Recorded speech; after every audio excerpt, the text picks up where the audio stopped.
நாடு எவ்வளவு வளர்ச்சி அடைஞ்சிருச்சு, இன்னும் அதே அரைச்சமாவை அரைச்சிக்கிட்டு புதுசா ஒரு தேசிய கீதம் தேவைன்னு போட்டி அறிவிச்சிருக்காங்க சுவிட்சர்லாந்து நாட்டுல. சுவிட்சர்லாந்து பொதுநலச் சங்கம் புதியதொரு தேசிய கீதத்தினை தங்கள் நாட்டிற்கு உருவாக்க முனைந்துள்ளது. இதற்காக இச்சங்கம் போட்டி ஒன்றை நடத்த தீர்மானித்துள்ளது. தற்போதைய தேசிய கீதத்தில் இருக்கின்ற காலாவதியாகி போன சற்றும் பொருத்தமில்லாத வசனங்களை நீக்கி புதிதாக கவீசியின் கலாச்சாரம், பண்பாடு மற்றும் இயற்கை செல்வங்களை பிரதிபலிக்கின்ற வகையாக தேசிய கீதத்தை உருவாக்குவதே இவர்கள் எண்ணம். தற்போதைய தேசிய கீதமான பாஸ்லாம் 1981ஆம் ஆண்டிலிருந்து நடைமுறையில் இருக்கின்றது. இருப்பினும் அங்கிருக்கும் அரசியல்வாதிகள் தொடங்கும் சாதாரண பிரஜைகள் வரை அந்த தேசிய கீதம் தொடர்பாக தொடர்ச்சியாக முறைப்பாடுகளை செய்த வண்ணம் உள்ளனர். அது பைபிள் வாசகங்கள் போல் கடவுளை பற்றி சொல்கிறதே அன்றி எம் நாட்டை பற்றி எதுவும் சொல்லவில்லை என்பதே பெரிய குறையாக உள்ளது.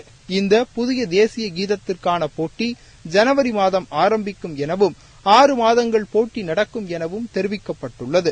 சுவிஸின் தேசிய மொழிகளான ஜெர்மன், பிரான்ஸ், இத்தாலியன் மற்றும் 60,000 மக்கள் மட்டும் பேசுகின்ற ரோமான் மொழிகளில் நீங்கள் எழுதும் கீதம் சமர்ப்பிக்கப்படலாம் எனவும் சுவிஸில் வாழ்கின்ற வெளிநாட்டவர்களும் இப்போட்டியில் கலந்து கொள்ளலாம் எனவும் தெரிவிக்கப்பட்டுள்ளது. வெற்றியாளர்களுக்கு 10,000 சுவிஸ் பிராங்குகள் கிடைக்கும் எனவும் அறிவிக்கப்பட்டுள்ளது.